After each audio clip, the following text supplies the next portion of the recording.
Fast 29's coverage of the USORL Cup Series takes us to Kansas Speedway tonight.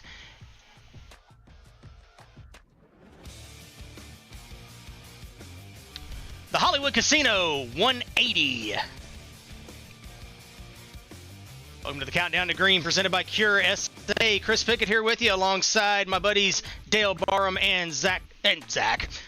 Wow, we went old school there, Dale. Jamie Zalecki. Good to have you with us, guys. The Zach Webster Award. You get the Zach Webster Award tonight for no apparent reason. Let's take a look at that weather tonight. Beautiful weather conditions tonight. 68 degrees, 70 degrees on the track, clearer skies, brisk northeast wind tonight at 13 mile an hour, and 87% humidity.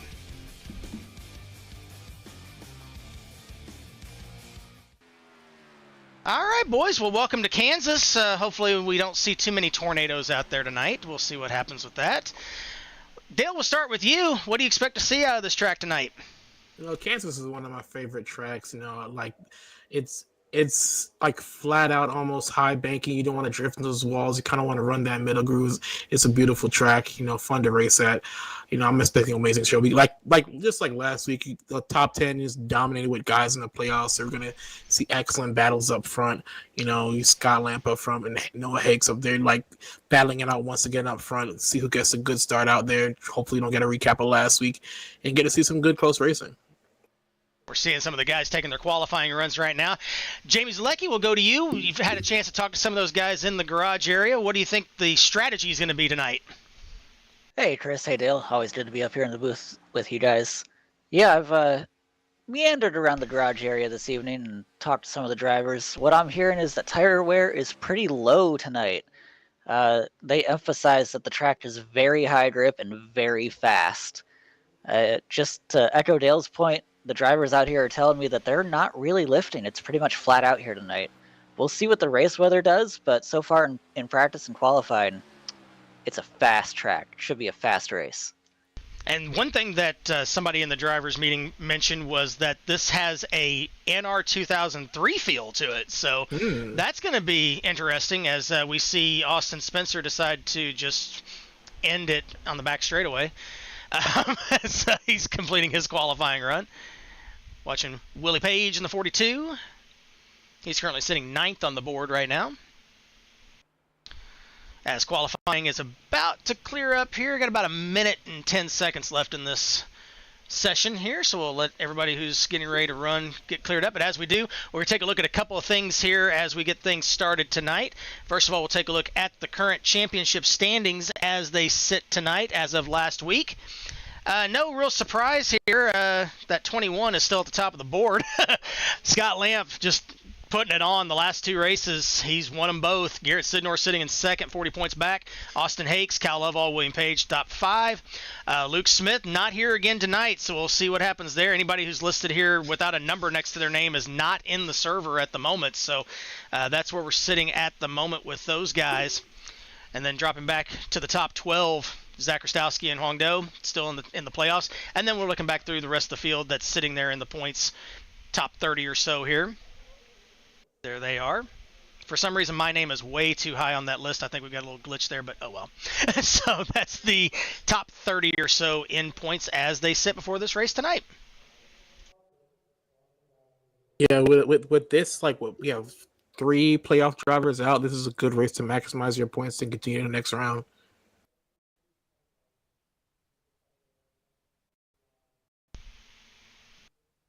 All right, qualifying session is complete. We'll get that starting grid on your screen momentarily. We'll take a look at that. But first of all, let's take a look at the choose cone for tonight. Little different look with that tonight. We're using the white line that separates the apron from the racetrack on the front stretch and the start-finish line. That is your choose point. So if you're inside that on the apron, that is the inside line. If you're on the outside of it, that is the outside line. If you go across it directly like what you're seeing in the middle on the bottom there, yep, you're going to the back.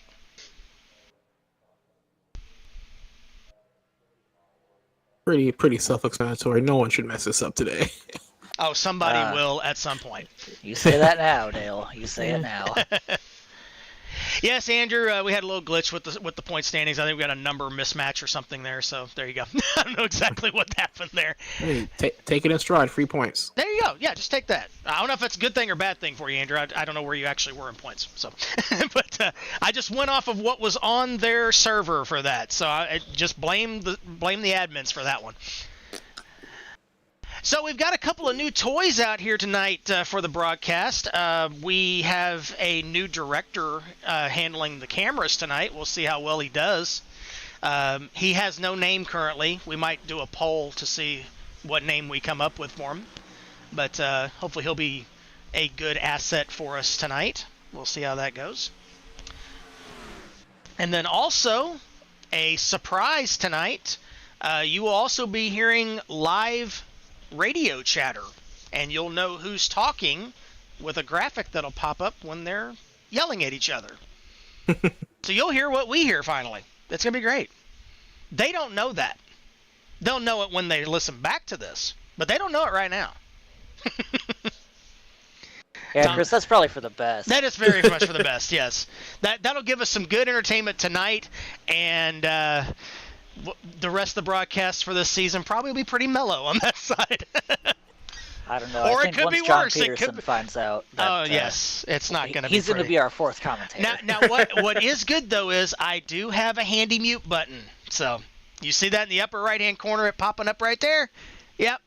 I can mute it, so we'll see how that goes. But you'll hear Scott Fleener, the race control. You'll hear him every once in a while chiming in if there's penalties, checking for claims, all that kind of stuff. So everything that you normally hear us talk about, you'll actually hear live. So hopefully that'll work out. All right. Testing. And there's Darren talking now. We'll go ahead and mute him as they start the drivers' meeting. We'll get that back live later on. In-car radio is always fun. You never know what you're gonna get. It's a fun gamble. You'll see them talking right now, and that will not be the graphic that you will see during the actual broadcast. Normally I have the ticker blocking that, so we'll go ahead and take a look at nothing at the moment. There we go. We'll go ahead and take a look at that full screen grid here as we get things going. How they qualified for this one. Yeah, Chris, while we were watching qualifying, I saw Tommy Bordeaux out there. Good Tommy Bordeaux is back. Yes, he actually ran the Nextel Series race as well on last Tuesday night. I got a chance to race against him a little bit, so that was fun. Raced at Rockingham, so that was a good time. Good to see that 57 back out there. He did not race in the 57 that night. I don't remember what number it was, but it was a cursed number. That's all I remember. All right, let's take a look. Well, I got the wrong race logo. Go figure, guys. There we go. We'll just get rid of it for now. Scott Lamp, guess what? He's on the pole. Go figure, right? Scott Lamp on the pole. Teammate Austin Hakes alongside on row 1. In row 2, it is Tommy Bordeaux. There he is alongside Darren Ingram. Great run for both. Row 3 has Noah Joyce, Darren Ingram's teammate, alongside Blake Veekin. There's the Save the Tatas machine, Jamie. I like it. Garrett Sidnor and Doug Denice in row 4. Row 5 is William Page and Austin Spencer. In row 6, Alexander Gonzalez Green and John the Peterson. Garfield ready to roll in 12th. Row 7, Cam Barnes. He's moved up in the points in the last couple of weeks. He's up to 7th alongside Joseph Weaver. Row 8 is DJ Harris alongside Zach Krastowski. Great looking Hertz ride there for the 4 tonight. Cal Lovall alongside Michael Murata. Row 10, Dewey Schramm and Henrietta Bordeaux rounds out your field.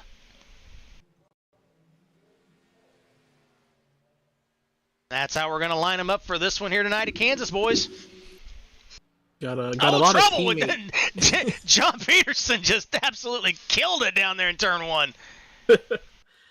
I was gonna say we got a lot of teammate pairs kind of running side by side or nose to tail.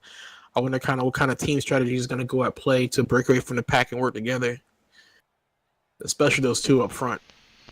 All right, the grid is forming. Here we go. You guys excited for this one? Because I am. Did you like that? I don't know. I feel a tingle. Yeah. Oh. My. Tell us how you really feel.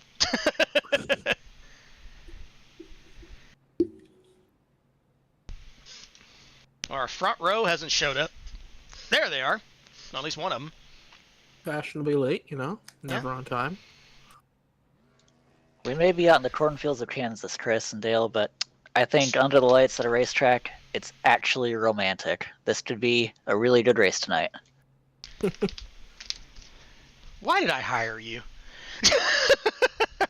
Oh, you'll find out later as the references continue. You just gotta make things weird. I don't know. Dale's having tingles. You're romantic. I'm just sitting over here trying to keep Coca-Colas from blowing up in my face. That actually happened, folks. I tried to open one and it exploded in my lap, so it's a little bit of a mess out here right now. All right, here comes the field rolling out. 180 miles tonight. 120 laps around this 1.5 mile Kansas Oval.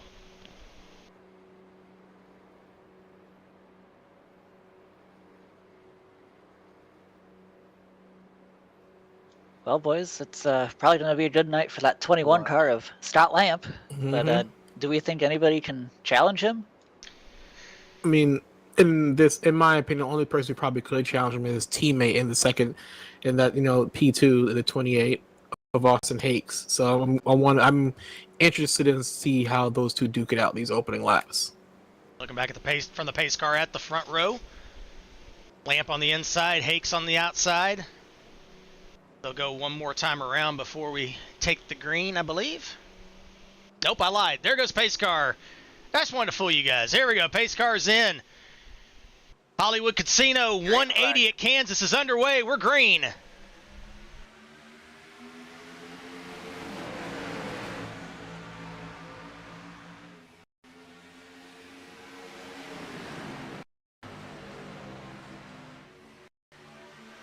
Bottom line, got a good start. Austin Hakes slowly falling back. Right now running at third, almost in fourth place. On board with Tommy Bordeaux, looking to the outside of Lamp, going into turn 3.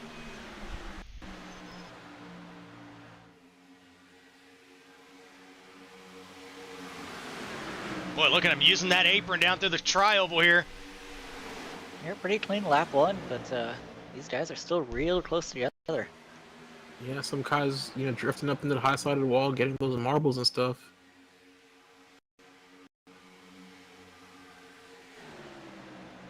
That apron part is also just as risky because the guy on your inside, well, the guy on your outside might decide not to let you back up.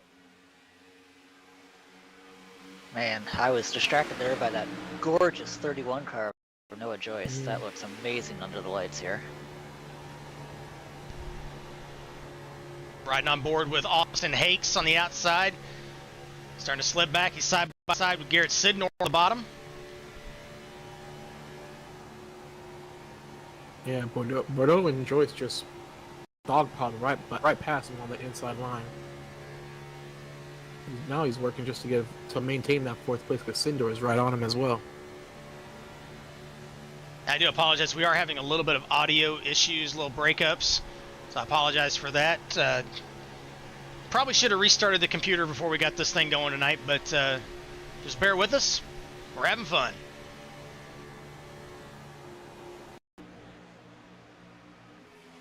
Side by side, Viken and Ingram there in the front. Got Harris underneath Spencer. Lovall and William Page side by side as we go back up front. Lamp is not pulled away, guys. Bordeaux's right with him. This battle back here for third on back is right there. That Cam Barnes car is absolutely gorgeous under the lights. That gold. Let's take a look at that. There's that 7. You're on board it. I want to show the outside of it, director. What are you doing? Oh, well. Come on, Ophelia. Give us the outsider cam here. Goodness, Chris. What are we doing? What are we doing? Gold metallic there it is. Look at that thing. That's gorgeous right there. Yep. Yeah, just. I like seeing these guys go 2x2. As you said, we thought we might see kind of an NR type of race where they're kind of side by side, flat out. We're definitely seeing that so far. Drop back at Alexander Gonzalez Green underneath Viken.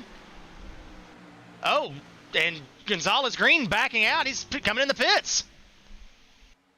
That's an early pit. Was car trouble? Did he drift into a wall at one point? For sure, as Bordeaux takes a look to the inside of Lamp.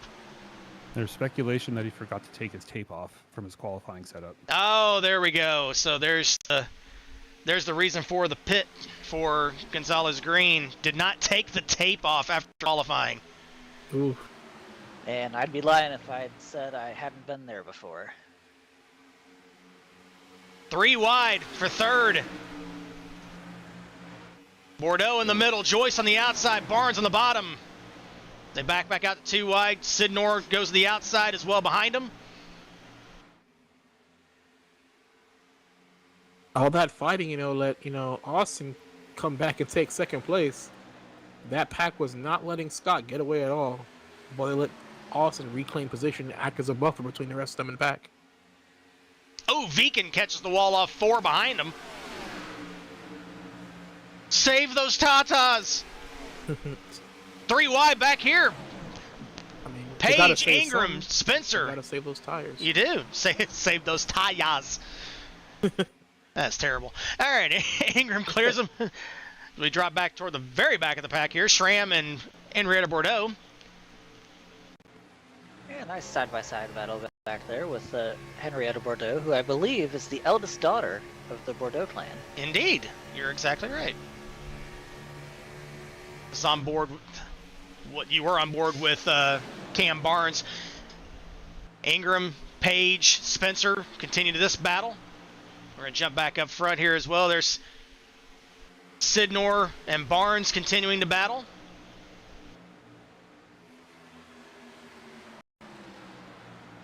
But that 57 car with Tommy Bordeaux may have gotten a little too high there, and Cam Barnes had a great run, now making a move on Noah Joyce. On board with Bordeaux. Boy, look at him using the very high line, the Larson line through 1 and 2. Look at the momentum he gets down the backstretch. Close right back up on the back of the 31 to Noah Joyce. And here comes Viken joining the party. Mm-hmm.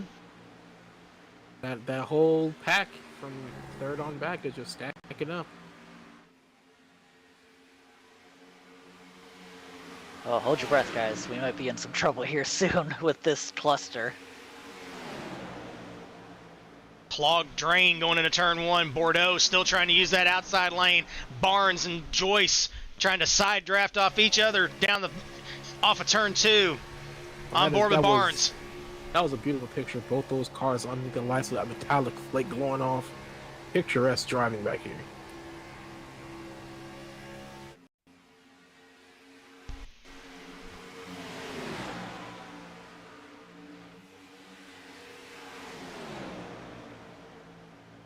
Nice to see Cal Lovell making his way up to the front. He didn't have that great of a qualifying session, but here he is 3 wide with Bordeaux and Viken off of turn 2. Viken just stuck it right through the middle there as they came down off turn 2. Bordeaux continues to run that very high. Oh, Viken catches the apron, slides up. Here comes Lovell, going to take advantage of it. Viken's a little bit squirrely in the middle. He's going to jump to the high side, Lovell to the apron. And here comes DJ Harris to join the party in the 9. Good driving all around from all 3 of those guys to avoid a wreck. On board with Viken.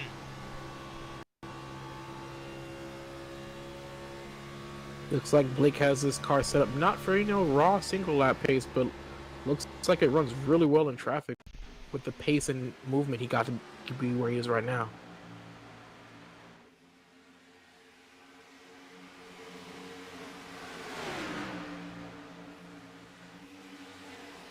Noah Joyce just cannot seem to find his way out of a battle. He's just consistently going side by side and battling somebody. You're on board with him.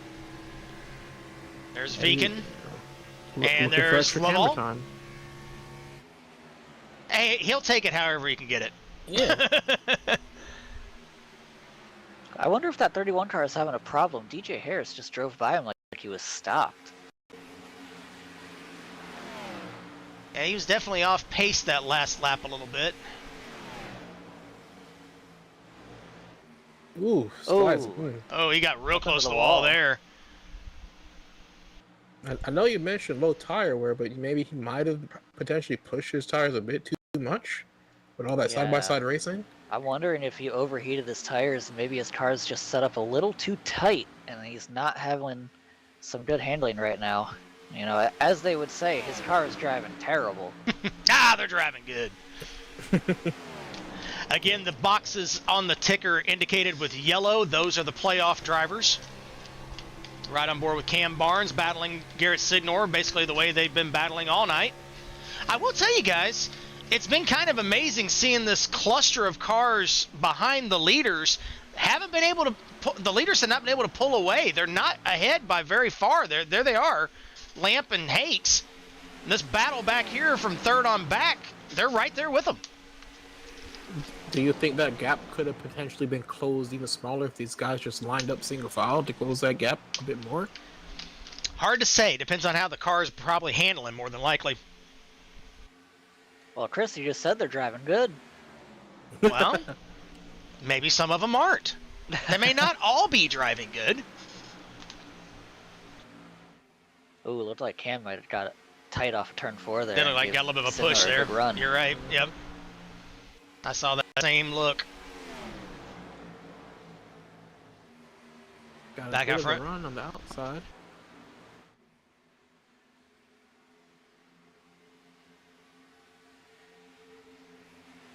If you're Scott and you're Austin, you are enjoying the battling that's happening behind you because you both have a chance to conserve your tires while you guys control the race from up front.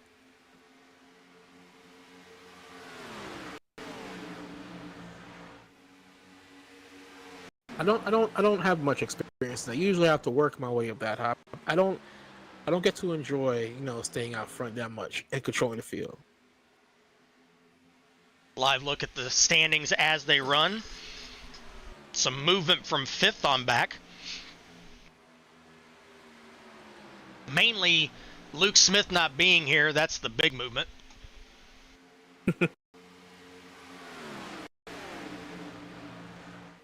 Don't count out Noah Joyce, though. He's up 3 positions as they run, and he does have the fastest lap of the race.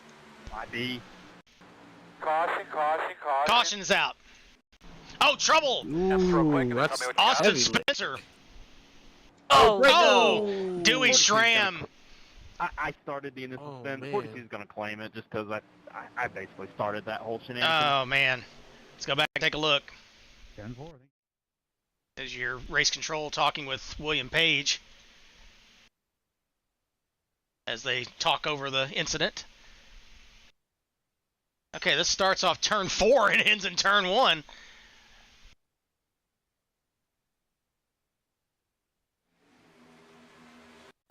I don't know why it jumped to that car. Hang on just a moment.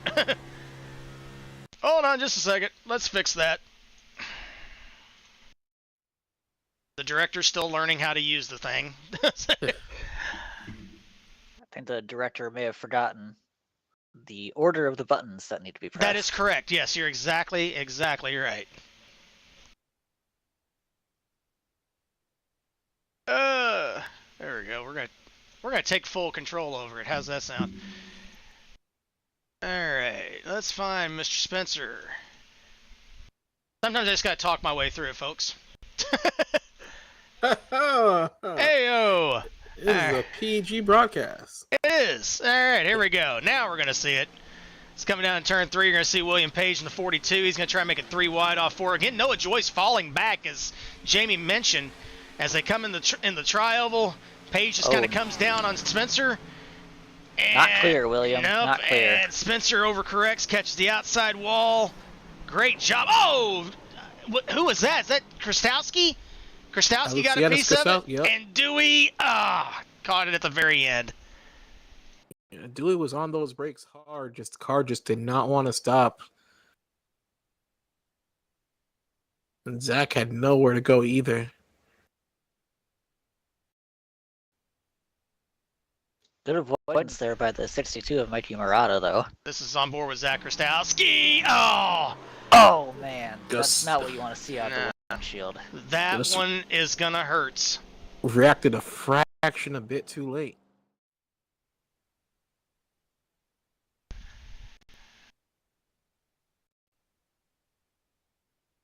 This will potentially put the 19 car back on the Drop lead to the lap. back.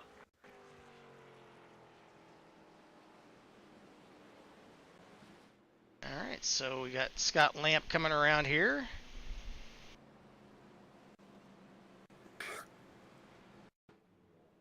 Closing up on the pace car. So double checking pit road situation. Everybody Choosing did the pit. time. Scott Lamp with a great pit stop of 13.9. Mikey Murata decided to do a little strategy call. You'll see him momentarily in the 62. There's that Aaron's machine on the outside. Third row back there. That you're actually I'm on here board with for him. it.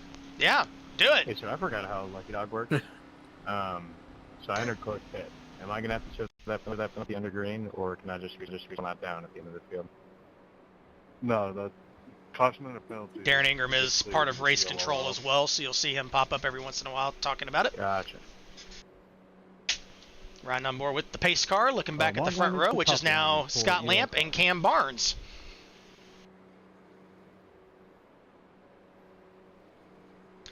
See if Cam's got anything for Mr. Lamp here on this restart. Yeah, the 21 and 28 take the bottom side on this restart. Maybe the teammates can work together here.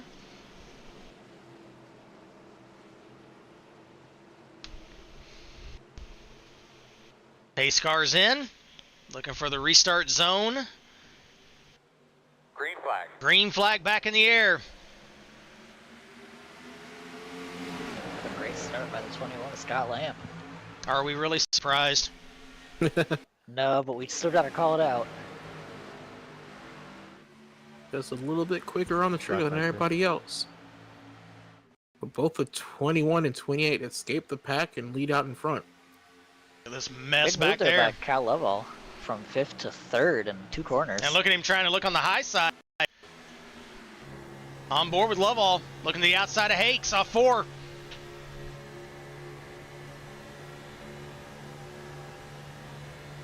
Side by side entering 1. Lamp's loving what he's seeing in the mirror right now. Almost 3 wide back there as well.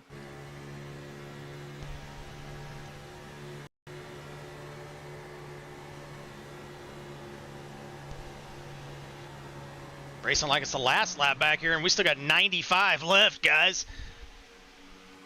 Viken looking to the apron. Looking to make it 3 wide with Sindor. And, oh, there's contact!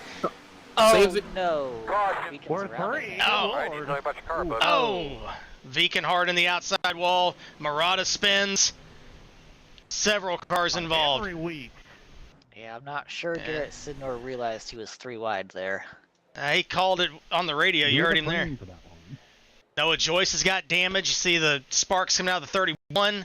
I guess it's on me. I didn't give him enough fucking room. Tried to see if it came back on track. And Yeah, they definitely don't know that they are live on Fast 29. So we're going to mute that for a second. Let Cam speak his mind there for a moment. As we The go. $500 penalty for actions detrimental to the Fast 29 broadcast. The 7 claimed that one. We do not have a delay, folks, so you're just going to kind of deal with that. All right, as we come back, take a look at what happened here. Obviously, a part of it start at the beginning here with Viken going to the apron as we take a look at the replay. Coming I off like turn that 4. move by the 08 of Blake Viken there to take it to the apron. There's still a lot of laps left, but Yeah. that was a good aggressive move to get 2 it spots. was aggressive and still safe, you know. He left plenty of spaces of the guys still on the track. Here it is coming down into turn 1. Viken on the apron. Barnes is going to come down just slightly, catch Sidnor in the right front, knocks Viken to the apron. Sidnor goes down there with him. There's car up against the wall. Oh, Harris goes up to the outside. That's where Joyce got the damage. Doug Denice with a great job of avoidance on the apron in the 40. Yeah, guys, just 3 cars doing for the same spot there. I mean, it looked to me like the 08 gave room to the 2 of them. It looked like the 7 and 50 just made contact together. That's what caused it.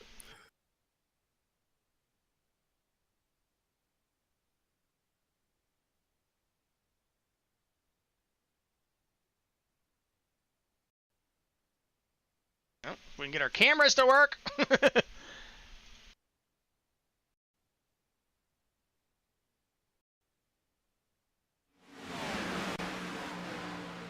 It's on the apron, plenty of room. Yep, the 50 just goes up, hits the 6, comes back down, it hits the 08. On board with Sidnor. Almost got wiped out there again by the 9 of DJ Harris. That was real close. Got to see how much damage that 50 actually got there, as he is sitting on pit road.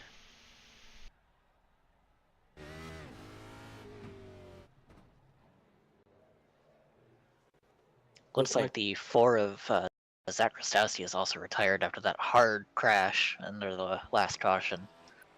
Yeah, Krastowski with the damage hitting the 13 of Spencer in that first wreck. Viken, Joyce, and Barnes currently on the pit lane as well. That's going to shake up the front of this field. I mean, of course, we have Scott Lamp and Austin Hates out here, but those guys behind them, those were some fast cars that just took some major damage. So you've got Cal Lovall moving up to the outside of row 1 on this restart. Doug Denice has now popped up into the top 5 in the 40 after he missed that incident. Tommy Bordeaux back here. There's John Peterson, the 43. There's Joseph Weaver in the 12. You can get the blacks cleared, and then there's no point in you being in front of you in the way. Advor. DJ Harrison, Alexander Gonzalez Green discussing positioning on the track for this restart. Looking back from the pace car at the front of the field. Top line. Hi, Tommy. As Austin Hakes and Tommy Bordeaux exchange greetings. As the pace car dives in the pit road, Lamp and Lovall bring him into the restart zone. Green flag. Here we go. Bugatti, Bugatti, Bugatti. Thank you, Dale. I think Scott Lamp is in a Bugatti with how fast he's been. Austin kind of fumbled that restart, but looks like he recovered and was doing the advantage of being on the inside line. And managed to get by Kyle, who's falling back. Cam Barnes moving up. Look at him. He was involved in that incident a little bit. Remember, he had to take the penalty. The 19 car out there with, no tape on the grill.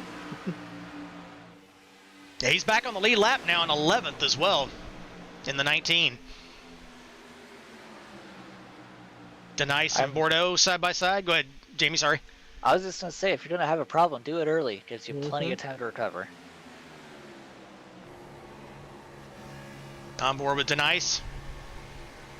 Looking ahead at the 2 leaders. They've basically been looking at those back bumpers all race long.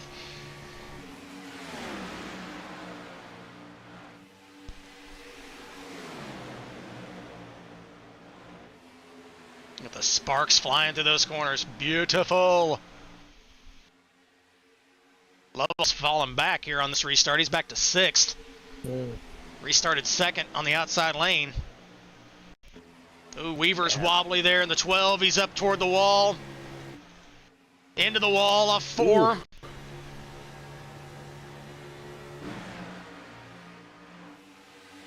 Ooh. Wide back there. Weaver trying that Tommy Bordeaux line. It's not working for him. Just a gaggle of cars just jumbled up together. How that 50 car is handling now after that damage. Barnes takes a look to the inside of him.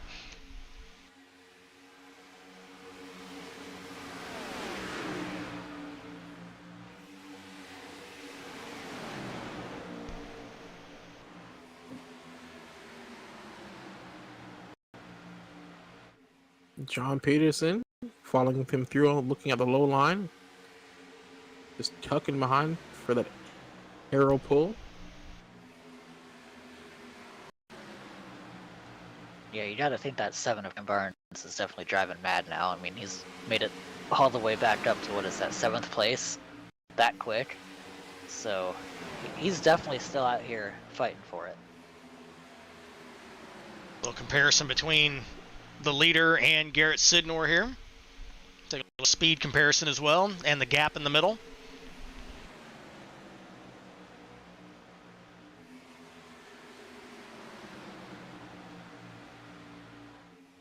Garrett a little bit faster to the corners, but again, he's catching a little bit of that draft that we talked about with him being in the pack there. And again, we apologize for the slight glitching of the sound and things kind of skipping a little bit here. We should have restarted the computer before we started the stream tonight. Had it up a little too long. Bordeaux looking like he's all over Austin's rear bumper. Chris, I'd like to object to phrasing. I know, Jamie, as soon as I... Okay. Look, thank you. 3 wide. Look at this. Barnes, denies. Page to the wall. Page in the wall. Trying to send it just a little too hard. No, Sidnor sneaks up to the middle there, too. How do you get through there?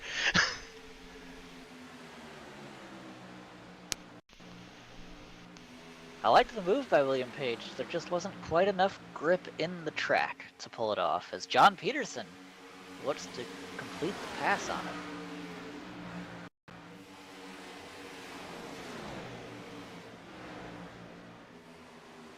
Just chilling back there, silently lurking. Picking up another position almost.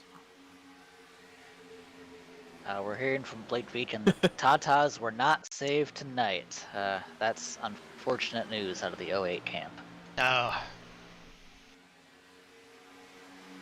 Hate that for him. I hate it for his guys and his girls. Hey, yo. Jamie Zalecki, everybody. He's here for about another hour. Hey, unless these guys start crashing, then it could be 2 hours. There's a good chance. I'm trying to hang on for dear life. How frustrating must it be for Austin? Like, you've got the same setup, you know what the guy in front of you is running, you guys are teammates, but just can't close that gap and get a pass or run side by side with them at all. Yeah, Dale, we're definitely seeing a classic NR race here tonight, where the 28 car has some speed, but I mean, flat out at Kansas, everybody's just trimmed out. You just can't get by them. And the battle behind these two leaders, they just keep swapping positions. I mean, there's not much these drivers can do. It's going to come down to pit strategy, I think. Yeah, as long as those two maintain those first two positions, they're kind of secure there. Everybody else looks like they're racing for third.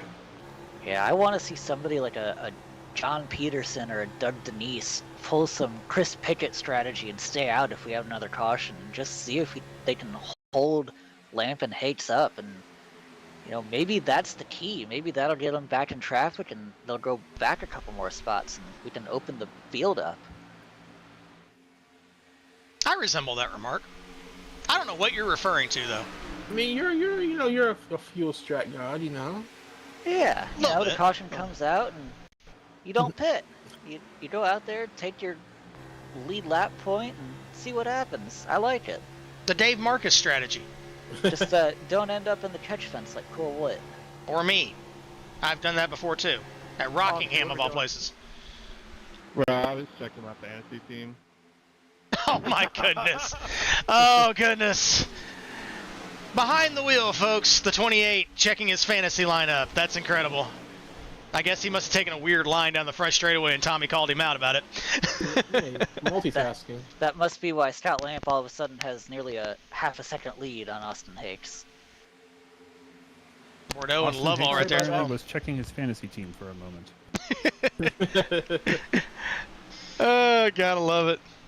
Scott, our race control, I don't think he realized we could hear that now. That's good stuff. There is Austin Hakes.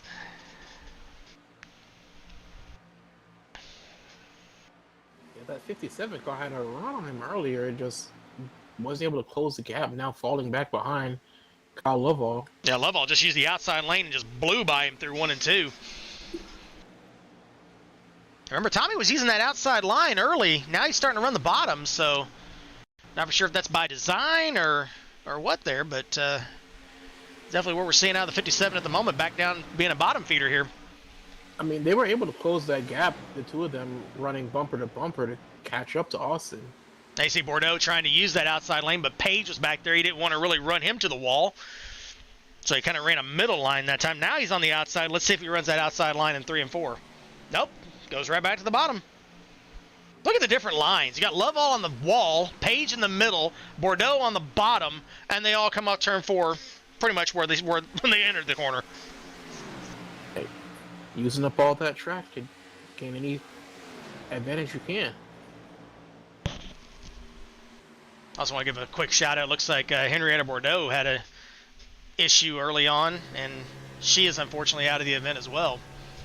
So 2 cars out at the moment, Zach Krastowski and Henrietta Bordeaux. Blake Veekin still in the pits trying to get the Tatas saved. And Austin Spencer, in the first incident of the night, is back out there 19 laps down.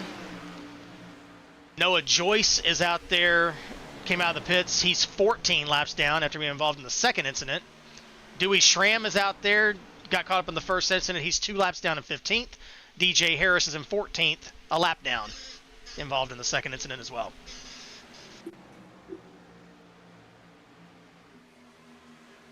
These two cannot get away from each other back here. Sidnor and Barnes.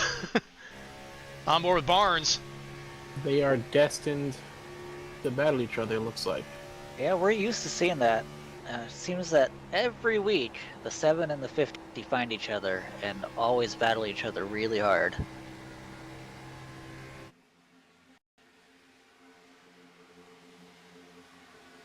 Denice looking underneath Bordeaux. Ooh, 50 almost hit it 3 wide. Barnes too. Cam, not for sure which way he was going to try to go there. They're going to hang Bordeaux out to dry here. Took a quick glance in his mirror and thought, never mind, let me go low.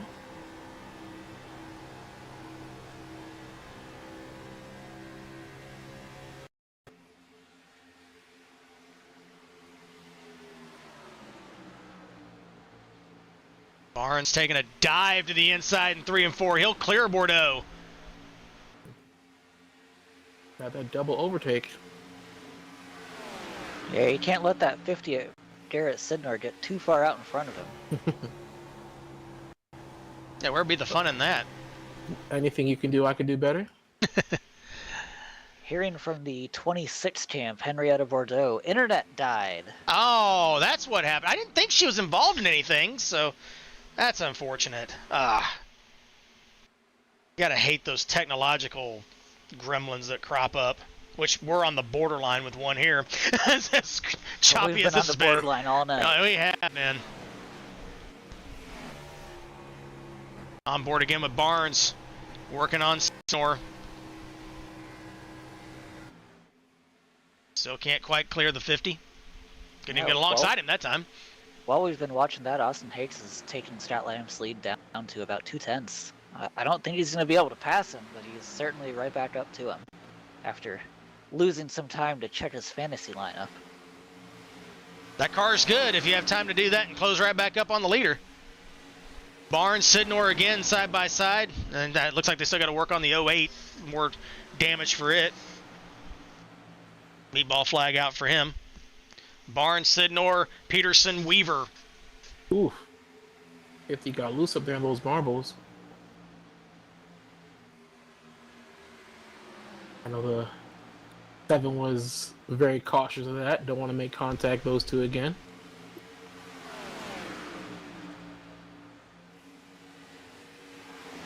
Guys, we saw it earlier in the night on that first stint with the 31 of Noah Joyce. Is John Peterson in the gets wall. the Darlington stripe.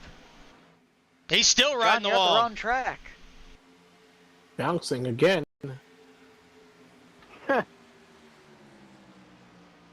So we saw the 31 of Noah Joyce earlier tonight in that first stint fall back really bad. It seems that he overheated his tires or something.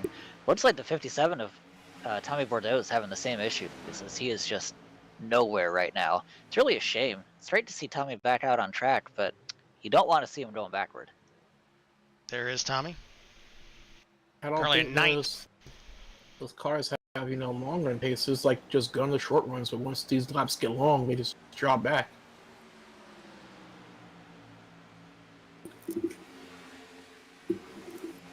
Give him a caution or another restart. He'll be back up there. Look at this. Got a little battle for the lead here. Hakes closing up on Lamp.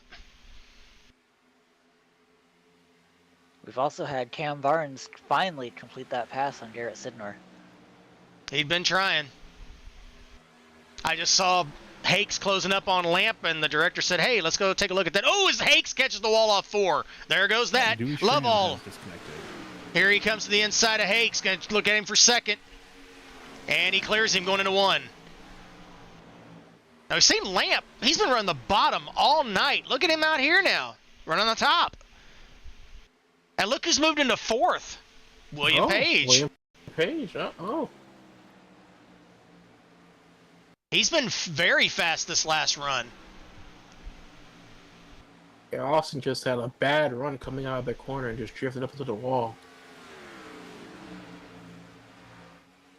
Now, Page pitted in the last run, and the rest of the field in front of him did not. So he's on fresher tires. So he's taking advantage of it right now. I guess the tire wear could become a factor here, Jamie.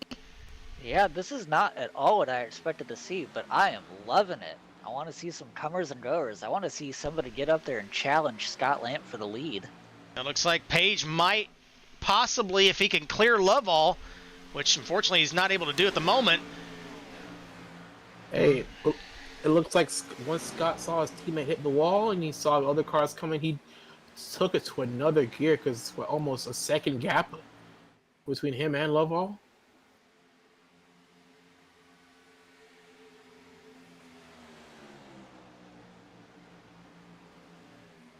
William Page trying the outside line now as Lovell goes low.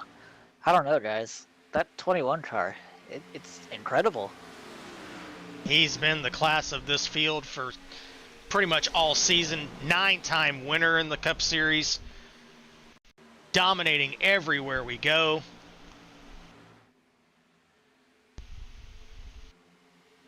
Jimmy Johnson-esque. Ironic, the Jimmy Johnson scheme is in second behind him. We're not going to give him that. Oh, here comes William Page. With a great run. Might have been a little contact there coming off 4, maybe. Saw the 5 wiggle a little bit, but I don't know if that was just him trying to get out of the way, but it was pretty dramatic looking, whatever it was, as Page moves to second. The 5 looked like he just got a little bit loose in those marbles up there. As this field settles out a little bit.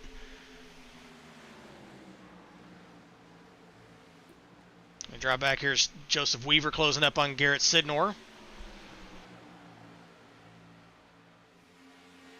Doug Denice making a move. Here he is on the apron trying to see if he can get alongside Hakes. Hakes has dropped back on this run. And again, they did not pit. From what I'm showing at the moment, the 21, the 5, the 28, and the 40 have only made 1 pit stop. Page has made 2. He's in second. Cam Barnes has made 3. And he is in 6th. Man, you got to think at this stage in the race, it's been quite a long green flag run by now that fresh tires are at the top of some of these drivers' wish list right now. I mean, even if without the fresh tires, a domination by these guys staying out there right now. Probably Tom. And it sounds like we might be having some pit stops happening here. 42 this time. There they are. We're hearing them on the radio. About 4 or 5 of them coming in, maybe 6. Hakes is going to come in, 5 coming in, 42. As we're on board with Doug Denice, he's going to take the lead.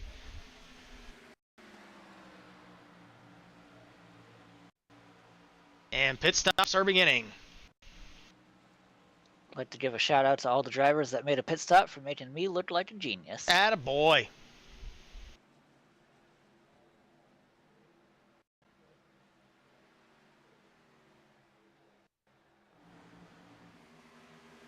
And there's the pit stops as they're happening at the moment on the right of your screen. Doug Denice going to duck out of the lead. Has run out of fuel. Oh, and John Peterson runs out of gas. John, what are you doing? 43. What in the world?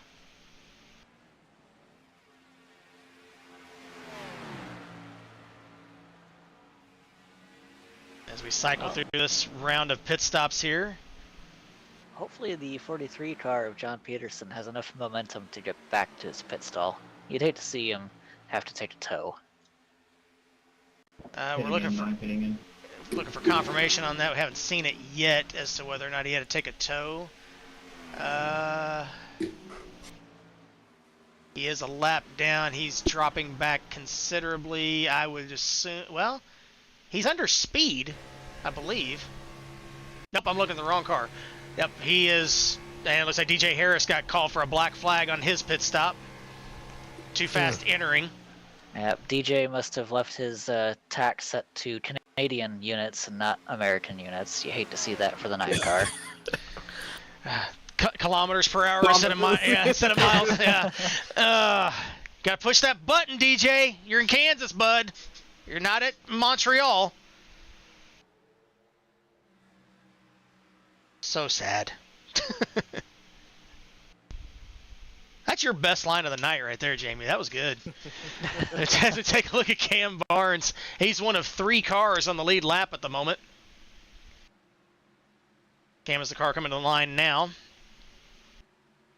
Trying to build up that gap as much as possible for his pit cycle. Yeah, that's Austin Spencer just ahead of him. Take a look back here at the battle for 5th and 6th. Page and Lovell. Now Cam can go a little bit further. Like I said, he's pitted 3 times, so the last time he was in, it was fuel only, it looks like, because he was only in the box for about 4.5 seconds. Right now, there's only 3 cars on the lead lap. Yeah, I like this call from Cam Barnes in the 7. Stay out as long as you can. Maybe you get lucky, get a caution, and you can trap a lot of these guys. Maybe not a lap down, but they'll have to take the wave around and they won't be able to get fresh tires. Mm-hmm. I do want to let you guys know that Garrett Sidnor did not pop up on our ticker on the right, but he did just make a pit stop. Cam Barnes is just pitted. So that's going to put Darren Ingram at the front. And there he is. I don't believe he's pitted yet as you hear him clutching it. He's trying to stretch this thing. Hopefully he's not out of gas. Yeah, look on the dash. It looked like he was 0 fuel pressure. Looks like he might be out. It sounded like it was kind of shutting on and off there. As he makes his pit stop. Ooh, he gets a little squirrely coming in the pits. Hang on, Darren. Good job. And that will complete the cycle, bringing it around to Scott Lamp. He's back out front. There he is. And he's got about a 1.5 second lead over that battle we were seeing between William Page and Kyle Lovell. There it is. Well, so far that overcut strategy has not worked out for Cam Barnes, but I still like the call, and it might come back around to him later on in this run. Battle for 8th here between Sidnor and Gonzalez Green. You know, a late caution, he might be fine and be able to stay out front. It's like Henrietta Bordeaux got the internet issues fixed. She's back out there. 31 laps down, unfortunately. But she's out there making laps. See what kind of position she could pick up. Dewey Schramm is out, so she can pick up that spot in about 9 laps. It looks like.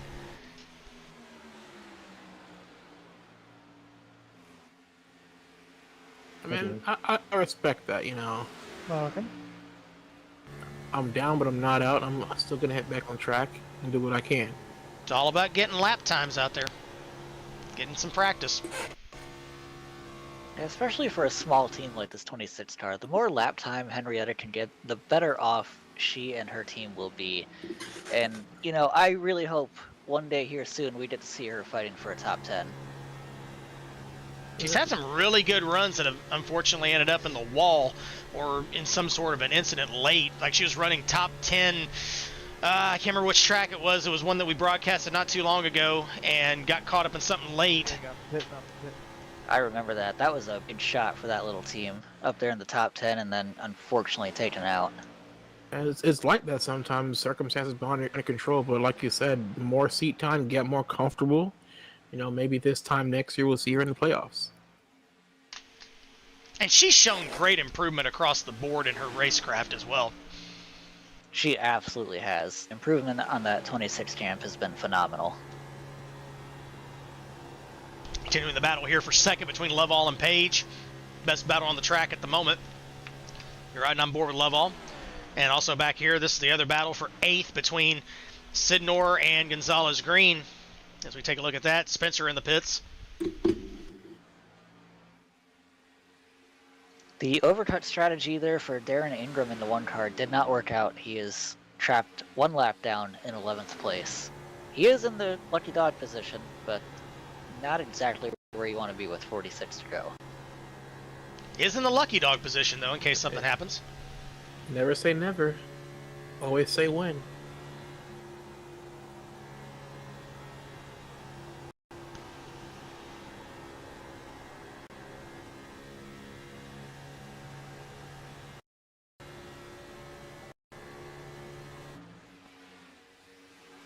Beautiful battle from these between William Page and Kyle Lovall, though.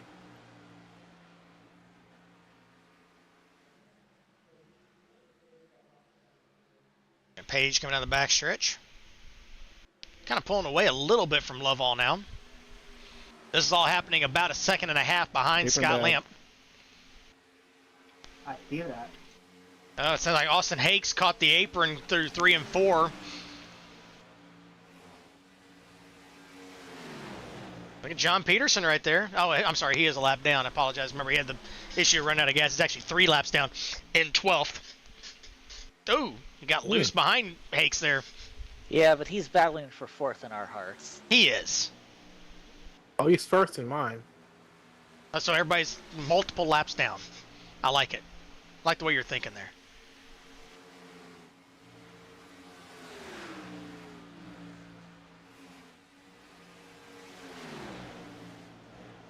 Austin just trying to push his car back up there. Yeah, he fell back on that one green flag run and just hasn't been able to get that 28 car back up toward his teammate really at all. I mean, John back there is, content to, stay in his draft and just get pulled up. As Lovall clears Page. That battle all of a sudden developed. God, these guys just keep going back and forth and swap the position. Looked like William Page might have got a little loose there off turn 2, but held on to it.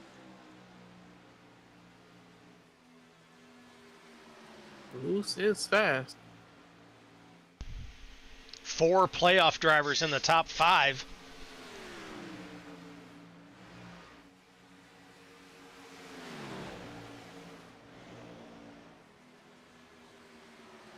Austin back there lurking, slowly creeping up on them. Noah Joyce just coming out of the pits there.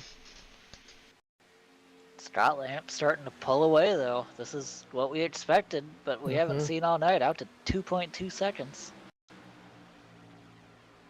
Just controlling the race from up front. Again, take a look at the live standings. Just 2 points separate Garrett Sindor and Austin Hakes. And again, these are unofficial. The lead laps points, I don't believe, get calculated properly, but you're close. That's about as close as you can get to live without it being actually live. We'll roll with it. I mean, those points would only apply to Scott, and he's already in first. Exactly. So. That's exactly right. So, Scott, your points on this graphic may be wrong, but it doesn't matter. You know where you are. Well, don't forget, guys, we've had Cam Barnes and Darren Ingram out front, too, for just a couple laps There were a couple there. Yes, you're right. True. Thanks for keeping us straight there. That's why you're here, right there. That's why you hired me. That is what we're looking for. I told you you'd find out later tonight. It just took us a minute. But you are exactly right. We got I there. never should have doubted you. Page is closed back up on Lovall here for second. Oh, and he's going to slide to the wall. Just a bit too much. A little too much there. And here comes Austin. Austin Hakes closing up. Boy, William didn't need that. Caught a little arrow push there through 1 and 2 and just sucked it right in the wall. And Hakes is closing. He's going to have help from Peterson. A little push from behind. Again, Peterson not on the lead lap. A little further back in the pack, Cam Barnes is now up to 5th place. He's gotten by Tommy Bordeaux and Doug DeNice. He's left Garrett Sidnor in his tracks. He's got about a 4-second lead on him so far. And here comes Hakes battling for 3rd with Page. Wonder if Page has got a little toe out damage catching that wall. Ooh. And here comes that right there. Here comes that beat up 31. It's got some freshies on there coming out of the pits. Again, he's multiple laps down. But he's joining this battle. The two that matter is the 28 and the 42. Peterson's in there mixing it up. Matters on the lead lap. They all matter. They all matter. The position matters. How's that? I mean, the 31 is only 16 laps down. Anything could happen to anybody else in the race, and they drop out, and he picks up extra positions. There are 35 to go. He needs a lot of help. Well, knowing the USORL, I was going to say it's probably doable. Maybe not here at Kansas, but it's doable. Indeed. Well, there's the guy that, well, there you go. Even the director didn't want to show him. But Scott Lamp is just picking him up, putting him down. Just has been all season long, and it just continues. He's got a 3.3 second. Look at this. We're showing it from the copter cam. You can't even see him back there. 3.3 seconds up on Cal Loveall. There he is, and there's that battle for 3rd that we've been watching.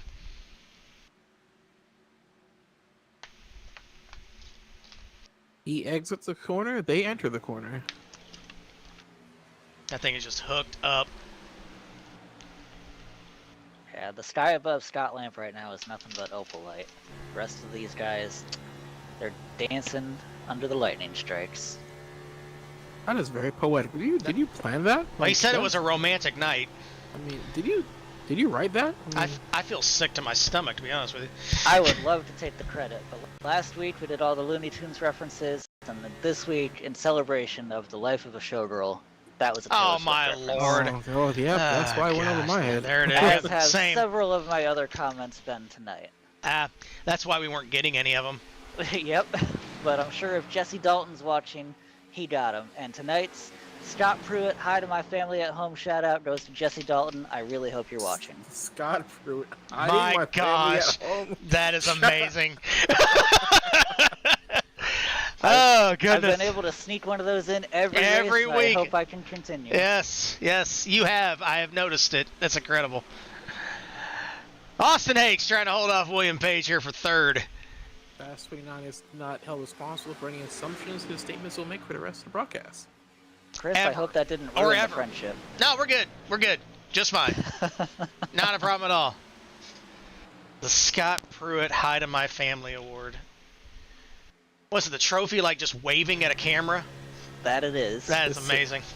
It's not like a gold-plated bottle of milk that says missing on it. Wow. You're riding on board with Austin Hakes.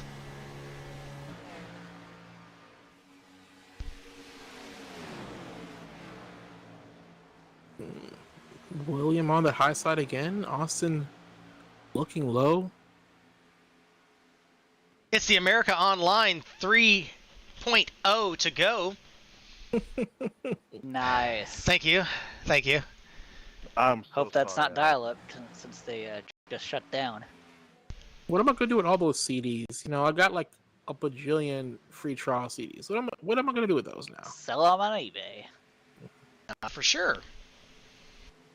Apparently something happened between these two. We're going to keep an eye on this for a moment. This is Gonzalez Green and Ingram. This is back. Ingram is a lap down, and Gonzalez Green is in 9th on the lead lap. It's kind of apropos that that's a progressive Denny Hamlin car holding a car up. It does make sense.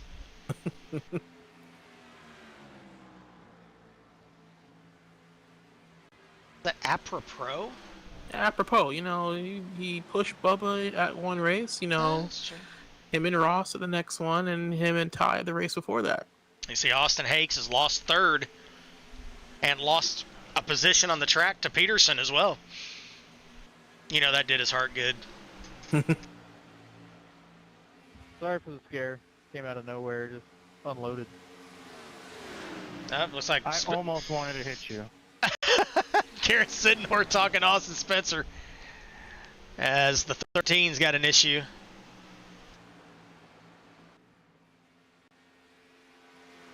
I think he's ready to Lego this Ego. He took a lot of damage early on in this race. Yeah, that team did a great job repairing that car to get him back out on track. Saw Gonzalez Green has made a pit stop. Wonder if he's trying to do a little undercut potentially here. Looks like we've also lost the 62 of Mikey Murata, showing him out on our timing screen. I do see that, yes. Not for sure what happened there. I don't see any. Nothing popped I think up. in lap 65, he caught the wall, it looks like, potentially. So he ended up getting towed to the pits. So unfortunate situation for Mikey Murata. We just missed that in the broadcast there, so didn't bring out a caution, so didn't catch it. I'm sorry, but for his fans, a short night for the 62.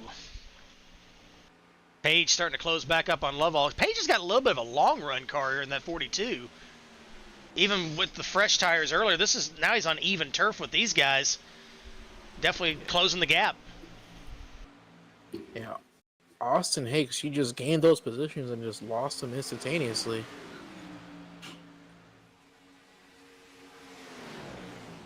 This is all happening still about... The lead has been maintaining behind Scott Lamp. This is the battle for second back here. There's Lamp going into 3. He's about 3.5 seconds ahead. Sorry, Ag, I'm on like 12. This is a tale of two halves so far. So far this stint of the race, no cautions, Plenty of green flag racing right now. You're definitely seeing the haves and the have-nots as far as long run speed.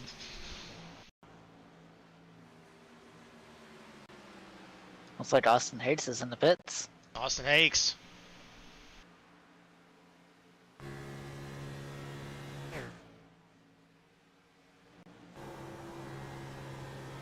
William Page is really closing up on Love all. right there with Cal Pitts. Oh. Love all in. I think we'll expect Scott Lamp and William Page in next lap with these guys starting to make their pit stops behind them. Gosh, is that Cadian? I mean, with the pace Scott's on, Scott can just stay at one extra lap if he wanted to. So we heard the reference from Darren Ingram on, and I was going to mention this earlier. I don't know if you guys will know the reference. Jamie, you probably will, but Dale, you might not know the reference to this. But on the back bumper of Tommy Bordeaux's car is a reference to Cadian. Yes. Jamie knows the reference to Cadian. So it's a running joke in the USRL that on Racing Reference, there is a random driver who started one race. I cannot remember the series. You'll have to look it up. I can't remember off the top of my head. Whose only name is Cadian. We have no other information about who this guy was, guy, girl, we don't know. There's no other information on the internet about Cadian. And it has become a thing. And Cadian is on the back bumper of the 57. As he rides in 8th place tonight on the lead lap. Solid showing for Tommy. And Cadian. Pit stops continuing. Lamp's been in the pits. Right now, Joseph Weaver is the leader at the moment. Doug Denice is second. Page is third. Cam Barnes is fourth. As Denice is going to take a pit stop at the moment. You'll see him pop up. Peterson's in. Henrietta Bordeaux is in. A couple cars off the lead lap at the moment, but Denice is in as well. Or was in, excuse me. He's actually coming out of the pits now. Barnes has been in and out. William Page has been in and out. So we're just waiting on the 12. There he is. He's going to be making a pit stop this time by... Nope. I'm sorry. I had him in the wrong spot on the track. He's coming off turn 2. He'll be coming in more than likely this time by.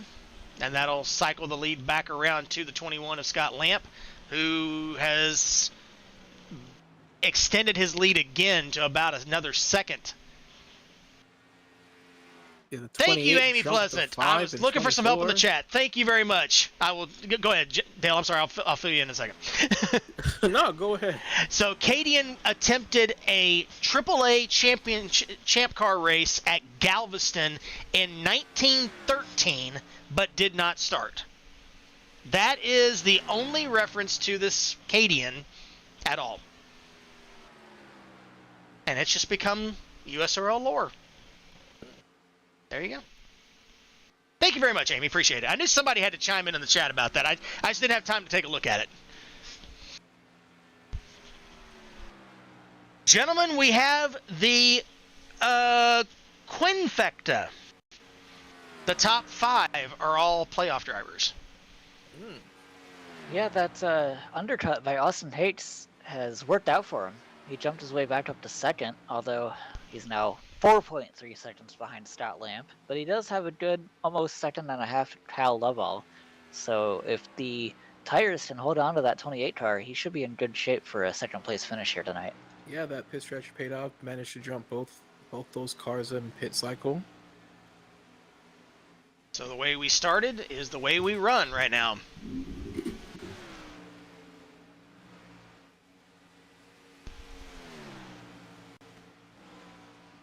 We were the only car a lap down after pitting. Do want to give a call to Cal Lovell. We've been talking about him all night, but that 5 car, he started 17th. And he's been in the top 5 all night.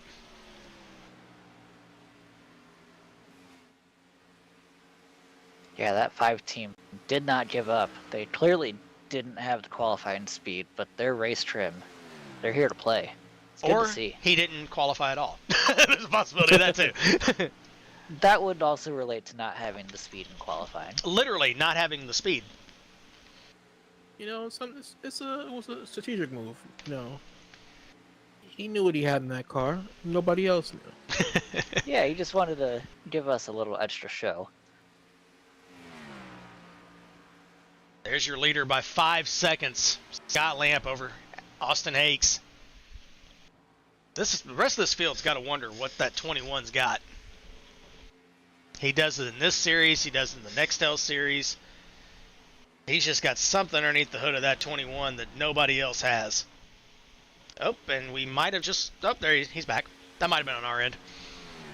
Maybe he hit 88 miles per hour, and that's the secret. I mean, he definitely jumped across the track real quick there. Did you notice that? Just a slight time skip, you know? Yeah. I wish I could do that. Everybody pretty well spread out here. We're going to take back through the field here. There's Austin Hakes. We'll just drop back through the field here and just show everybody real quick here. Second place. There's third place, Cal Lovell. Just kind of give you some information on each driver as we drop back through the field here. There's William Page sitting in 4th. Cam Barnes in 5th. You can't really read exactly what I put there. I apologize, but that was a lot smaller than I was expecting that to be. He has moved from 10th to 7th in points, and he has still completed the most laps of any other driver on the track this season, 2,185 laps in the Cup Series. There's Tommy Bordeaux sitting in 6th. Doug DeNice just behind in 7th. Garrett Sidnor came into this race second in points. But to see how that shakes out. Consistency is sometimes all you need. There's Garfield in 12th. They're just behind. A lap down. Actually, excuse me, 3 laps down. DJ Harris back there 4 laps down in the 9. And 13th. And there's Alexander Gonzalez Green in the 19. 9th. Last car on the lead lap. And we skipped over a couple guys here. There's Henrietta Bordeaux sitting in 15th, 32 laps down, but going to get a top 15 out of this. Yeah, but importantly, she's passed Austin Spencer, Mighty Murata, and Dewey Schramm. She's made up 3 positions just by coming back out on track. That's right. Right behind is Joseph Weaver. First car 1 lap down. And Noah Joyce, with that earlier incident, he's sitting 17 laps down in 14th. So that's your full run through the field at the moment.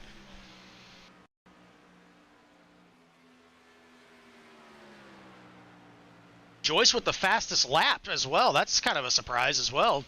Just happened to notice that on the ticker. Yep, Noah Joyce stole that fastest lap, something on like lap 2 or 3 of this race. He was almost in the tandem draft with Tommy Bordeaux, getting the good suit from Scott Lamp, and just he just stole it from out of nowhere. We like the souk. So apparently, I guess there's another driver who only ran 1 mystery race in Racing Reference. Bourget. Yeah. A single Formula 1 race in, I thought that was Monterey. Montlhéry, France. Monthenry, I guess. Monthenry, France, in 1931. We have all kinds of knowledge getting dropped in the chat tonight. Thank you very much, guys. Well, that's spooky, you know, 1913, 1931. Oh. Got a little battle brewing here for 4th, Barnes and Page. We're coming to 6 laps to go. Battling just inside the top 5 here.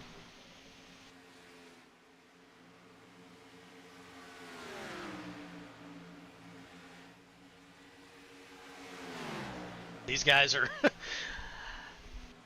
11, almost 12 seconds behind the leader. Half a lap down. Hey, you know, battle the car next to you, you know? Yep, that's who you're racing right now.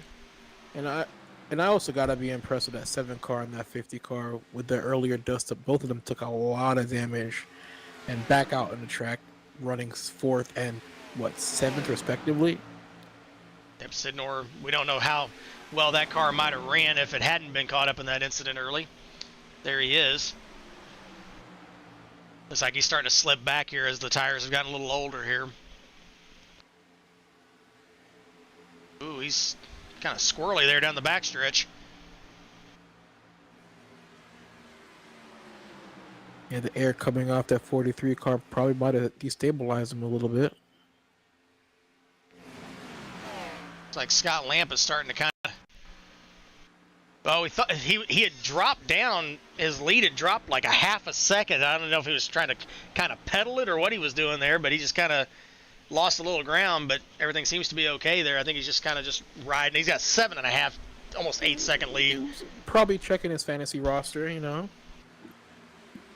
Got a little inspiration from his teammate there, did he? You know, checking up the, you know, probably NHL score, you know. Which reminds me, I need to check and see how the Blues are doing. As here comes Page to the outside again, trying to get that outside run on Barnes. Coming to 2 laps to go. Lamp is just... I'd love to put a camera on him right now, but this is the best battle on the track right at the moment for 4th. Yeah, once again, he's just in his own zip code.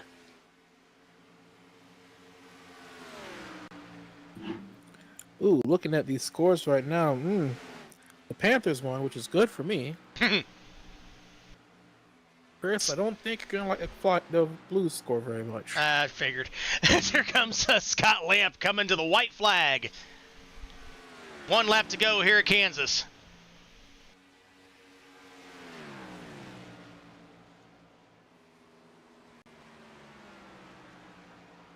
.2-second lead over his teammate Austin Hakes.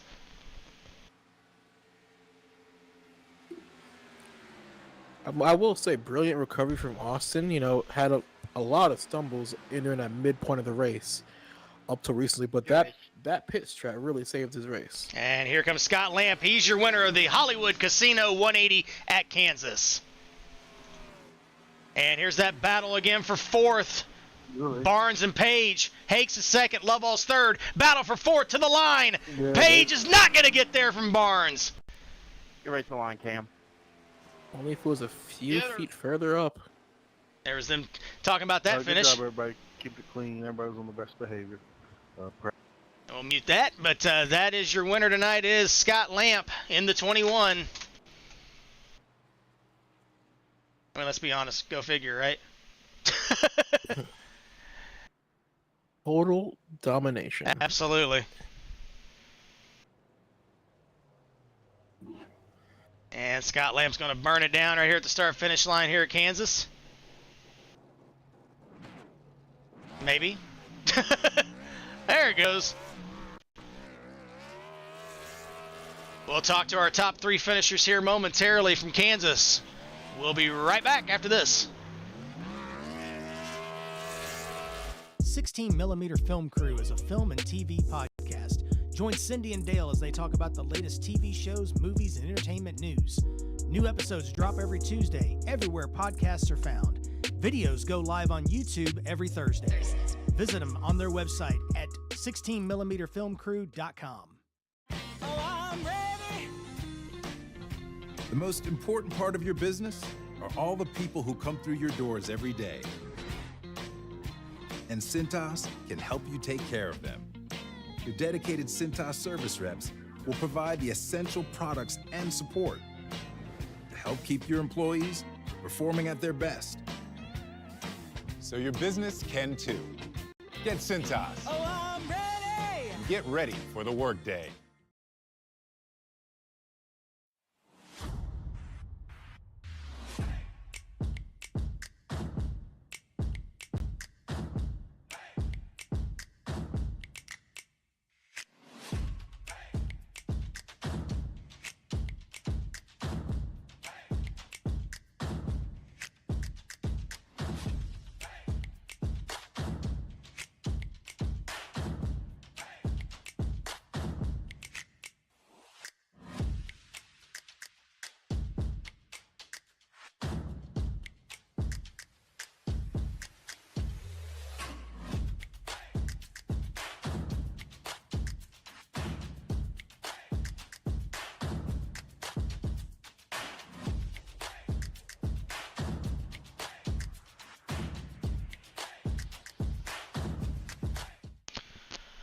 Welcome back to Fast 29's coverage of the USORL Cup Series race from Kansas. The Hollywood Casino 180 is in the books. Scott Lamp just took it to him tonight. 8.7 second lead over Austin Hakes' teammate. Cal Lovell finishes third. Cam Barnes, William Page round out your top 5. There's the rest of the top 10. 9 cars on the lead lap. Back at 11 through 20.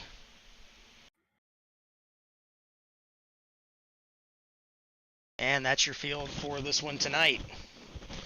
All right, gentlemen, let's go ahead and have a talk with our top 3 finishers. Who we got first?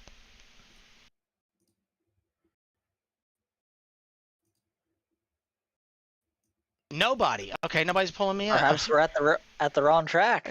They may be. All right, well, I guess I will pull them up since you guys won't. There we go, Cal Lovell. Third place finisher tonight. How you doing, buddy? I'm doing fine. How are you all? Hey, we're doing good, man. What? You were kind of starting in the back, worked your way up to the front, ran top 5 all night. Tell us about that run, bud.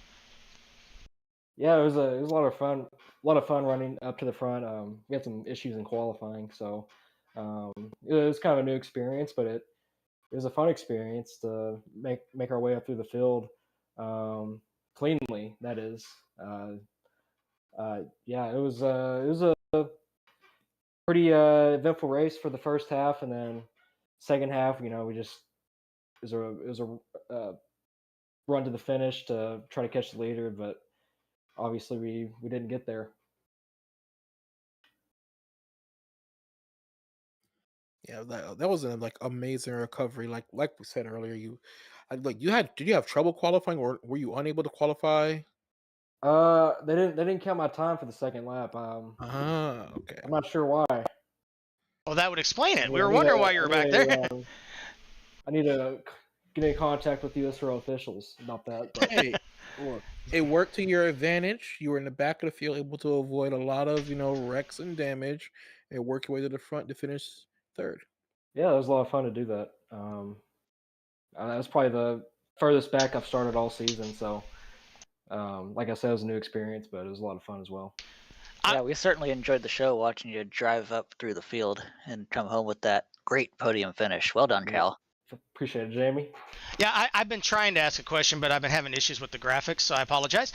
But I did want to ask you one thing, Cal. We had talked to a couple of the guys in the garage before this started tonight, and we had noticed that you had kind of they were talking about how there was basically going to be flat out, no tire wear, multi-groove, almost like an NR old school race. Was that kind of the way you felt with starting in the back? Did you kind of feel that from that point? That's exactly how I felt, actually. I was talking to my team about it. I was like, this feels like the least amount of tire wear we've experienced all season, but they were telling me that there was still a second and a half fall off, but it certainly didn't feel like it because I was flat out for probably the last 2 runs.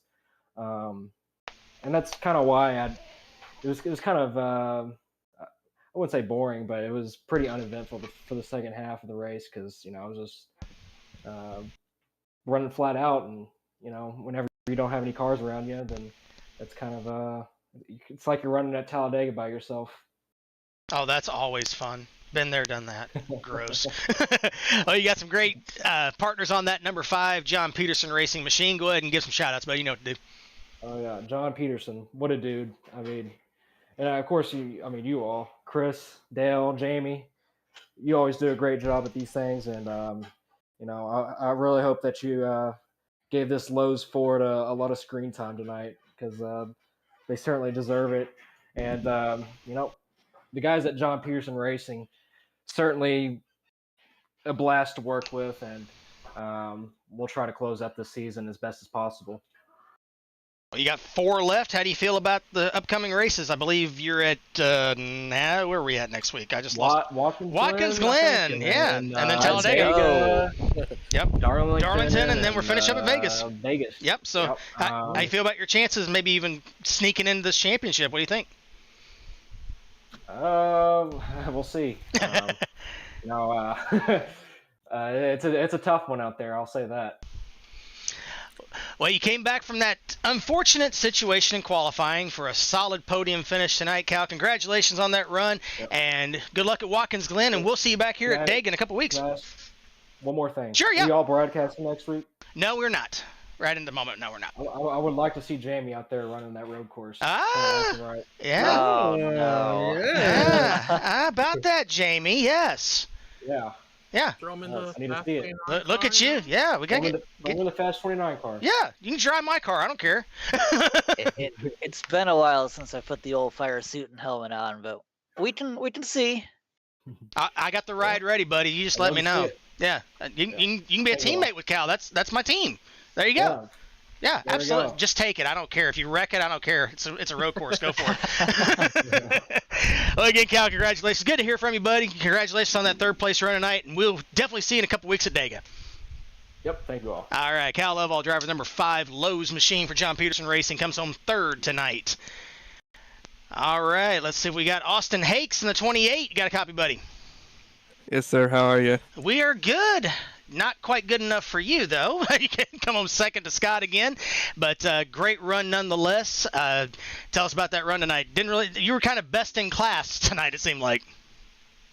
Yeah, props to Scotty. Man, every week we're I'm pretty close to the same thing. He just dog walks me, so it's all good. I expect it at this point. But yeah, I was feeling pretty good throughout the first half of the race. Just kind of saving some tires, chilling, having a good time, and then we had that first green flag pit stop. I was a little off. I got into the fence a little bit. I was having a moment there, so I lost about a second, and then I lost another second in the pits because I slid through my box. So then, yeah, I came out the pits, and thankfully John Peterson was behind me because I wouldn't have been able to catch those guys. But I was just full throttle. I was hammered down, and then I put a couple laps before Kyle and Will, and really just propelled me in front of them. And there was just hammer down, no one in front of me, just hit my marks. And yeah, P2, not too bad. Yeah, we had been talking to a couple of guys before the race started about how this was kind of like an old school NR feeling race where you're just hammer down, almost draft like, almost like a banked Kansas type thing where it's all gripped up and you're just pedal to the metal, no real tire wear to talk about or anything like that. Really, was that kind of the way you felt like it was tonight? Yeah, I definitely took him back to the NR 2003 days. I will say, like, at least for me personally, there was like my car would go through like fluctuations where it'd be like a little bit loose. Like 3 and 4 was hammered down all the time. It was just hooked up in 3 and 4, but one and 2 was getting a little tight. The wind was coming across the nose towards the right of the car, so it would really upset the car, make it tight on entry. But other than that, yeah, it was pretty much your typical in our 2003 race, I'd say.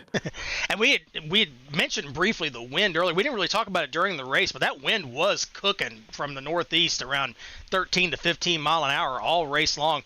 Kind of typical for Midwest Kansas weather, where it just blows across the prairie and blows you all over the track, it seemed like. So didn't even mention that as the race was going on. We didn't even think about it, but that was kind of a moment with there. One thing I did want to ask you about, Austin, was there was a moment I want to say about halfway through that long green run before the last pit stop where you kind of slipped back behind Cal and I believe it was William Page at the time, back to like 4th or 5th. Was that when you were starting to have that handling difficulty with the push in 1 and 2 more than the rest of the time? Yeah, it was definitely upset. After I did all that, I got into the fence a little bit too. Just lost some concentration. Got a little.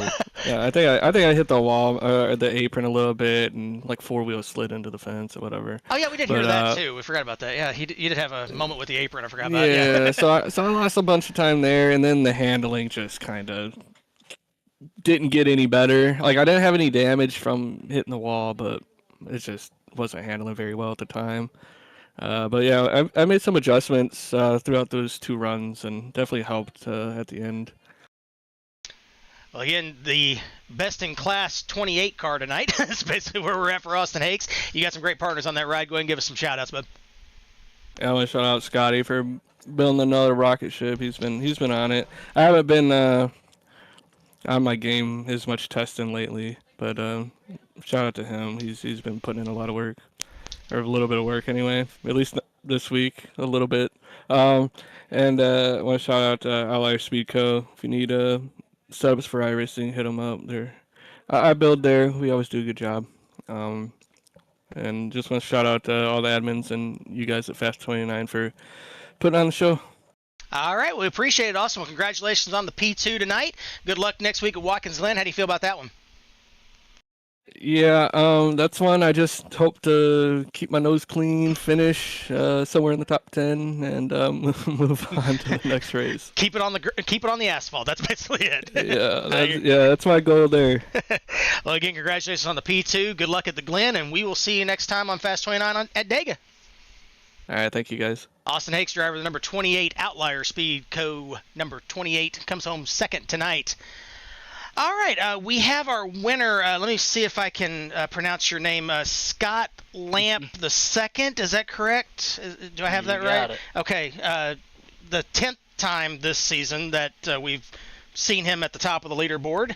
I don't even know what to even ask at this point because I've pretty much asked every question I can think of at this time. Just talk. Well, Chris, the car was good. No kidding. I had no idea. Understatement of the night. Good God. I could say after talks with a couple people, the car was actually better than I thought. Because they were saying that they were wide open all the time. And I can confidently say, other than the very last run from like my pit stop on 101, 102 to 120, that was the only time I was wide open, and I was only wide open in 3 and 4. So I was lifting a lot more than other people. I don't know. Car was good. We tried something because I got lazy before the race. So normally I work on my setups like Monday or Tuesday. That's what Austin was saying. You kind of got lazy this week. I did. I really did. So I was like, do I really want to? And no. So Thursday came around. I'm like, oh, I don't got a setup, and I'm still trying to win a championship. So like 30, 45 minutes before the race, I was like, well, let's give this a shot. And I got lazy and tried something different because I just didn't want to go through the process of changing it really. And it actually worked out really well. I was very pleased with how the car handled. We could have been a little bit better, but it was pretty good overall, especially at the end. We made a couple right adjustments, short fuel adjustments, because that last run we obviously didn't need a full tank of fuel. So we compensate for that to keep the car as light as possible, but got to lower the rear end in return. So we made the right adjustments. Car was pretty solid. So now what I'm wondering, yeah, go ahead, Dale. Yeah, I was gonna say if this is him lazy, I want to see him when he's actually prepared. When he's actually focused, yeah, that's kind of scaring me too. I will tell you this though, and I didn't think about it, but everybody was kind of talking about this, and I beat this dead horse to death, but it is what it is. I'm just gonna say it again. Everybody was kind of talking about it being an NR style race tonight, where everybody was just wide open, no tire wear to really speak of, just go flat on the floor. Do you think with that mindset that was actually causing them to bog down because they were sliding the front end because they're trying to maintain that momentum through the corners, and if you backed off, it would let the car be a little bit more free through the turn to allow it to have more speed through the corner? Is that kind of the way you... that's just kind of what I was thinking, because I've heard, like, if you try and hammer it down all the way around, that almost bogs the car down, and you're actually losing speed instead of gaining it. I wouldn't go as far as it bogs the car down. I would say there's an old saying, slow down, you go fast. Yeah. Quit overdriving the car. This car in specific, it's a brick on wheels, is also how I like to describe it. So I think it was just one of those nights. I mean, draft pulled you around so much faster than what it did solo. And I built this car in solo, so I honestly had no idea. That's why I try to keep it up front, so I don't got to worry about it. But I did notice, especially in 1 and 2, we were having a problem of a tight exit right when I wanted to pick up the gas, because I wasn't wide open all the time. I was a little too tight. I would start sliding up the track, pushing the front end. So it was one of those scenarios where I had to lift to carry more speed. Center exit, because I had to get that car turned. If I didn't and I just picked up the gas and I keep the wheel cranked in it, well, you're going to slow yourself down. There you go. That's also because you're kind of just the momentum just naturally pushes you out, and you're not able to get that bite off the corner. Yep. And you're just scrubbing your tires all the way up. There you go. Yep. So everybody slow that's down, watching, go faster. Pay attention. We're getting some tips, y'all. Here we go. So what have we learned tonight, everybody? Scott's got a ridiculous car set up even when he's lazy, and slow down to go faster. Let's write this down. Got a notebook? Let's write this down. Scott, Dale, Jamie, you got it? We good? Slow and fast out. Okay. We good. All right, cool. All right, sounds good. I will forget this next week, but that's okay. All right, so let's see. You got some, I guess you know what to do at this point. You go ahead. Shout-outs, go. Well, just the guys over at Outliers Feed Co. I've said it before, I say it again. We just do this to have fun. Again, and get lazy. We still are able, because we've done it for so long, we're able to put something good together. And again, just a group of friends hanging out on Thursday nights and Tuesday nights actually, but that's fixed setup, so we're really there just to have fun. So just a good group of guys. I mean, Austin and Blake. We are missing one that hasn't showed up. He's got a busy work schedule. Brandon Newby, he's another good guy, and we do again just have fun, man. Slow down, go fast, and have fun. There it is. Yep. Congratulations on the win tonight. I do want to say real quick, this is totally off topic, but since we're here, do want to say publicly, I apologize for getting in your way at Rockingham during the Nextel Series race. That was just an awkward night overall. Slid up in front of you. It was not a good night, and then everybody wrecked behind us. So yeah, it was not a good night. So anyway, you got in my way at Rockingham? Yeah, I slid up and got loose going through 3 and 4, and we ended up wrecking coming off of 4 behind us because I slowed down the entire field. So Oh my god, I remember that. You were mad at me for putting it 3 wide. Yeah, I was mad that night. It was not a good night for me. So yeah, I just want to publicly apologize for anything I said. Hey, I got the platform to do it. Might as well do it. So I didn't even know that it was you. it takes a I'm lot so to get sorry. me. Well, I've been in a bad mood all week, and that just made me upset that night. And I'm not usually like that. Everybody knows that. I'm not like that, and I hadn't been. It's a long story. I won't get into it here, but yeah, it's just been a bad couple of weeks for me. So yeah. So anyway, water under the bridge. We're good. Everything's fine. So, but anyway. I just wanted to say that while we were here. So anyway, I'm sure Jamie and Dale's just sitting over here awkwardly like, what do we say now? Well, no, I'm thinking that Cal Lovell should take note that that's what happens when you take a commentator out of the booth and back to a car. That cause chaos. We do. We definitely do. I will tell you, I feel like Wally Dallenbach when he drove those Busch races back in like 04 when he came back. Well, of course, he was like that. Never mind, I ain't going there, Wally. I'm sorry. Anyway, so how do you feel about the Glen next week, Scott? You going to be lazy there, or do you actually have to put in some work there? I definitely have to put in work. There we go. If you guys are streaming it, I'm not gonna win. There's no chance in the world I win. Okay, can somebody sponsor the Glen? We're not broadcasting it right now, but we might actually see somebody else win. So if somebody's listening wants to sponsor the Glen and see somebody else win, there we go. We got an opportunity. Somebody send me a message on how I do that, and I'll take care of it. There is no chance in the world that I win. I turned left, not right. There is no chance. I will be a 5th to 10th place car guaranteed. Well, then let's talk about the rest of the championship then. So the Glen notwithstanding, so we got Dega. The Darlington is going to be crazy, which I'm surprised nobody sponsored Darlington. That's like a Fast 29 staple. That's like everything happens in Fast 29 at Darlington. I don't know why nobody sponsored that. But anyway, Dega, Darlington, Vegas. Those are the last 3 of the year. How do you feel about those? Talladega, no. I'm of not course. Yeah, let's not even talk about Dega. Yeah. No, we're just going to move on past that one. Darlington, another track that I have so many laps at, just like Kansas, just like a lot of these tracks that we're hitting so far. This what do we say, playoff run? So Darlington I feel really confident on. I already worked on it a little bit, so I did not get lazy with Darlington. So I'm feeling pretty confident. I just need to get a little bit more long run speed because 3 and 4 compared to 1 and 2 are so much different. So I need to find a better balance there. Las Vegas, it's another track that I just had my highest SOF win, strength of field race win.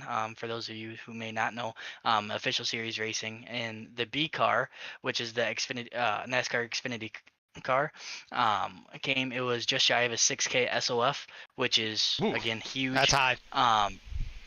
So that was my biggest SOF win, came from Las Vegas. Again, a lot of fun going back in time there.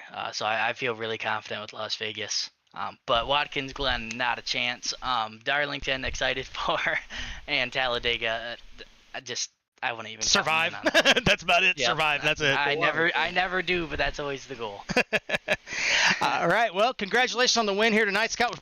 You're probably gonna bring something similar to Vegas than what you did tonight. So that's probably what we're gonna have to look forward to on that one on championship night. But congratulations on the win here at Kansas. Enjoy it, and we'll see you in a couple weeks at Dega unless somebody decides to, sponsor the Glen, and maybe not see you win. We'll see what happens. Absolutely. I appreciate it, guys. Scott Lamp, driver the number 21, brings it home, the winner tonight. All right, gentlemen, let's take a look real quick at the unofficial championship standings, which, not surprising, I think you know who's at the top. And since it's locking up on me right now, you probably know who's at the top. It still tries to load. It's trying. I promise everybody. It's coming. It was there, and then it disappeared. You guys aren't seeing it, though, yet, because my graphics like to be dumb. But actually, it may not show. I think we might be fully locked up there. It's trying. Nope, there's the race results. Come on.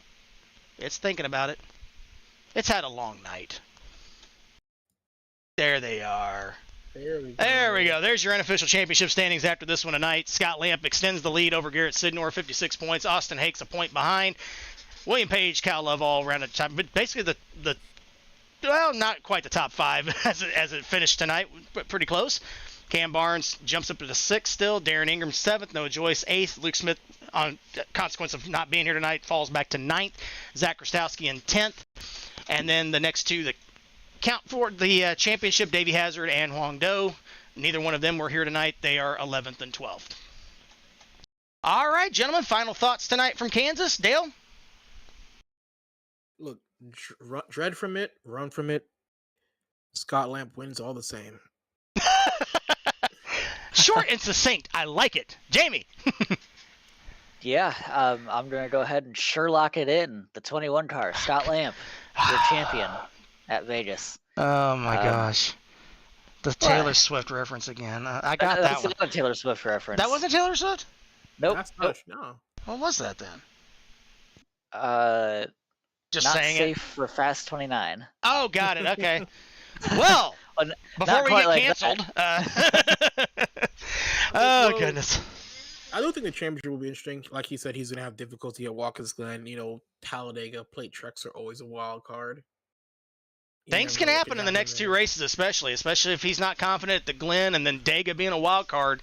Anything is possible in those two races there to maybe shrink that lead down and make this any man for himself there. So, definite possibility. He does have a 56-point gap, so the major shakeup will probably be between Garrett Sindor and Austin Hayes, though. It's really going to depend on how many people show up at Dega. That's going to be the question. If we get a big field at Dega, that might cause potential chaos. If you've got a big field, if one of the playoff drivers gets caught up in something and they fall back into like the 30s maybe, that will probably cause some crazy chaos if that happens. So that's something Chris, we definitely keep an eye on.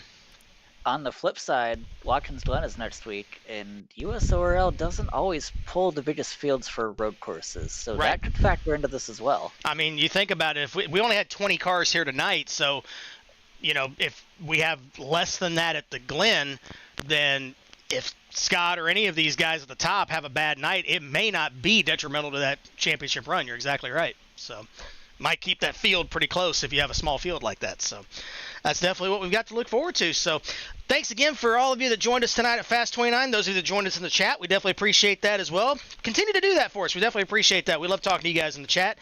Don't forget to like and subscribe. Make sure you're tuned in to Fast 29 every time we go live. For the next 4 weeks, we will be every other week. So off next week for the Glen. We'll be back at Dega. We'll miss Darlington. Obviously, these are subject to change if we do get sponsorships, but right now, that's what we're looking at right now. We're going to be broadcasting Dega in 2 weeks, and then in 4 weeks, the finale at Vegas. So looking forward to those. Obviously, I'll be doing some point of view broadcasts between now and then on Tuesday nights, so look forward to that. And just watch me try and not wreck, because that's kind of been my MO for the last few weeks, and that has not been a good MO. So we'll see what happens. But we're learning iRacing. We're enjoying it. So hope you guys are enjoying all the broadcasts. Unfortunately, we had a few technical glitches tonight with the audio and everything. We'll try and get that worked out as well for next broadcast. I think I know what the problem was. We'll get that fixed for next time. But definitely do appreciate you sticking around with us. From all of us here at Fast 29, for my buddies Dale Barham and Jamie Zalecki, I'm Chris Pickett. Hope you guys had a good night tonight. We'll see you in a couple weeks at Dega. God bless you guys. We'll see you.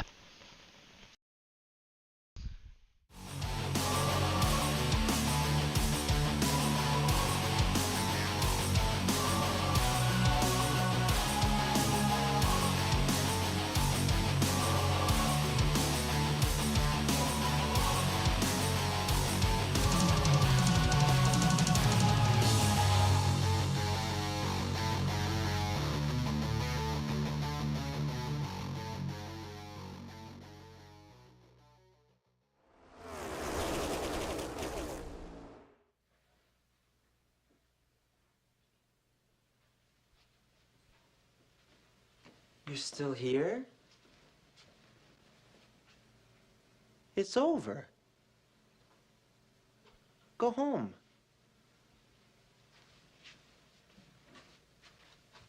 Go.